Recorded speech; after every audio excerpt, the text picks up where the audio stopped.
Exactly. I think if we put the subsidies that we put into the fossil fuel industry across into the renewable industry, we'd have the solution to climate change. Dean, you've seen the impacts of global warming on the reef firsthand, and you're one of the first tour operators to actually come out and take a stand. Why aren't other tourist operators on the reef, coming out and really putting pressure on the government to stop exporting coal? That's one that I'm not sure I know how to answer. I don't speak on behalf of all tourism operators, only us at the Great Barrier Reef Legacy and the tourism organisation I work for. But I think, being quiet about what's actually happening out on the reef is actually detrimental to what the overall cause is trying to achieve. Unless we're willing to acknowledge that there is something wrong to the government, they're never going to help us or support us in trying to overcome some of the ramifications of climate change. And I think, as you say, I have seen the evidence of climate change more noticeably in the last 2 years than the last 20 years that I've been diving on the Great Barrier Reef. And make no mistake, we are coming out of just now the two most major bleaching events the Great Barrier Reef has ever witnessed.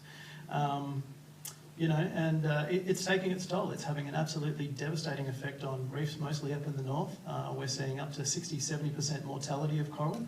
And when you think that it will take 10 to 15 years for those coral reefs to regenerate, if nothing else happens, is a really scary proposition. That means nothing else. That means no cyclones, which is a natural event, although, things,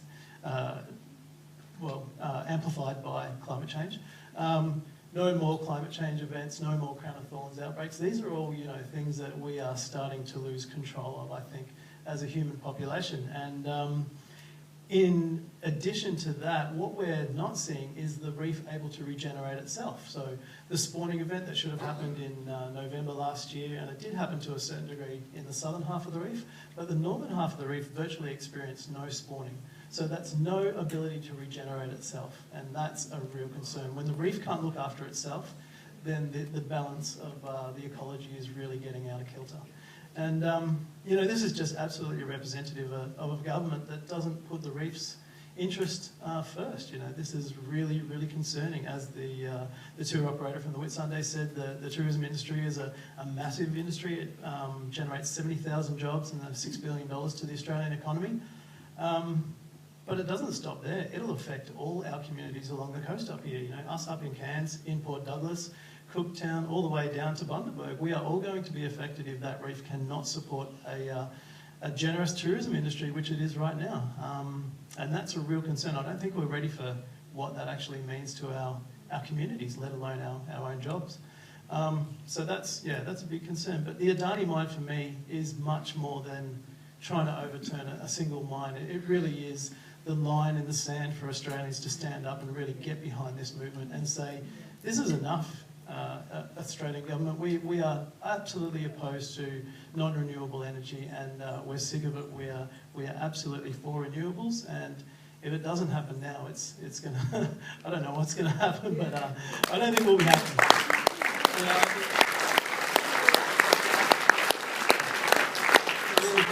The Australian people are getting angry, and as a reef scientist and all the scientists that I work with out on the reef, the warning signs have been here for a long time. This isn't the first bleaching event. They've been going on for 10 to 15 years, and they were the canaries in the coal mine. These ones, the canary is looking pretty shabby at the moment, so we need to act right now. Yeah. Fantastic. So what is it going to take to get more reef operators on board with this campaign, do you think? I really don't know. I guess they're really worried about their product, and you can understand why. And they're also really disenchanted with the science representation in the media. And I think that's a massive problem, because the media are just grabbing facts and figures and they're reporting them, misrepresenting them really all over the place. You can have the New York Times saying the reef is dead, don't bother going. I can understand why tourism operators are really upset about that. The reef is fantastic still. It does have the capacity to, bounce back after major events, but it's going to take our help from this point on. And the decisions that we make now will dictate the future of coral reefs for the next 10 years and for the rest of their future. We really have to do something right this minute. I think at our Port Douglas screening the other day, we were joined by a reef operator, Steve Edmondson from Sailaway, and he said that it's not the last stand for the reef, but it is the last stand for politicians. Yeah. So, Rob, as a politician, how do you respond to that? And also, what do you think it's going to take to stopadani? Look, I think it's a good point. Sitting in Parliament, listening to the Parliament talk about this issue and climate change in general, it's certainly a long way removed, not just from this room, but I think from the community as well. So I think the best way to get through to politicians is to talk to them. So email them, state, a postcard campaign that's running, send off a postcard, do all that stuff. I think that's really important.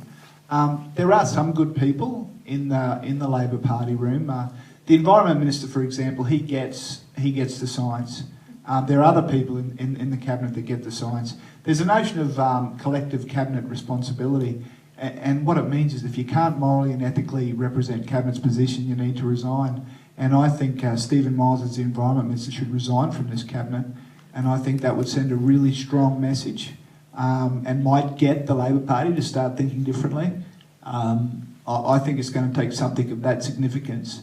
Otherwise, I fear that it's just, someone said in that documentary about how close Queensland politics is to the mining industry. And in terms of the LNP, they're virtually inseparable. And with the ALP, it's like the LNP's goading Labor. Come on, you support them too, don't you? And it's like the Labor Party's scared not to come out and say, yeah, we support jobs and growth too. We're in bed with the mining industry as well. And I wish we were closer. I think the federal parliament is a bit closer. I see the federal Labor government seemingly distancing themselves from the state Labor government, which is one cause of optimism. But look, compare the Franklin Dam. If this isn't worse than the Franklin Dam, so if they can stop the Franklin Dam, we can stop this mine, but it's going to take people to... You're right. In the film you say that you heard in the doors of Parliament that Adani had made political donations to the tune of about $70,000. Is that still the case? I mean, it seems to me incredibly cheap. Our politicians are bought for not a lot of money at all. Look, it does, and there's what's that syndrome where you get taken by terrorists and you start to... Stockholm. The Queensland Parliament's a bit like this. Like the member for Morani, Jim Pearce, lovely guy, Labor member, and he was out in the media saying there's no such thing as a good coal mine, and so Palaszczuk stands up in Parliament and chastises him, and everyone shakes their heads. And then when Jim walks into the party room, everyone claps. And it's like, take the morality that you have and show it in the Parliament. Show a bit of guts and stand up for what's the right thing to do. And we've got to make our politicians do that. Okay, and it's up to each and every one of us to do exactly that.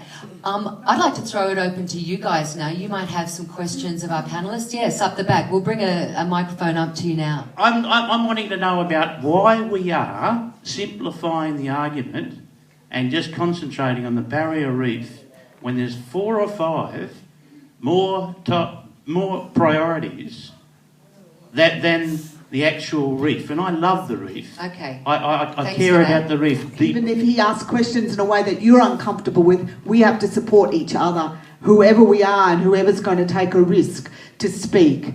Okay, so I just wanted to put that up. But okay. I'm interested in the relationship between the state government and the federal government, whoever they are, the particular governments. And in Queensland, it's a Labor government, and in wherever it is down there, it's a Liberal government. Now, what I see is some sort of trade-off of money. It's one of the corrupt ways that our state works, our nation-state works, is that really bizarre decisions get made in order to transfer money from a federal sphere into a state sphere. And we keep asking this question, why? Why are they doing this? And it looks to me that it's because of a large transfer of money from the federal to the state. Okay? In this case, we're looking at this NAIF loan Okay. for free infrastructure. Yep. So I'd like somebody to talk, maybe Jim to talk and Rob to talk about this transfer of the relationship between the state and the federals. Okay, thanks, Margaret. Here you go. Jim, do you want to take that? Thanks, Dave, and thanks, Margaret, for your question. I think that question of the NAIF loan is really important. One of the if the Commonwealth has $1 billion available to develop the far north or develop the north, then there are far more effective ways of doing it than subsidising a single-use railway line from the Galilee Basin to Abbott Point. For $1 billion, Australia, $1 billion investment in renewable energies, Australia could get 1/3 of the glory that Iran deserved in February this year when it announced $3 billion worth of investments in renewable energies. For $1 billion, you could build 2.5 Emerald Hill wind farms and power 130,000 homes with renewable energies. For $1 billion, you could put solar panels on the roof of every school in Queensland and divert their power bills into education. Yeah. And for $1 billion, you could double Queensland's production of renewable energy. For $1 billion, you could invest massively in research and development in renewables, including tidal energy, which provides power day and night, and then you can export that technology to other places.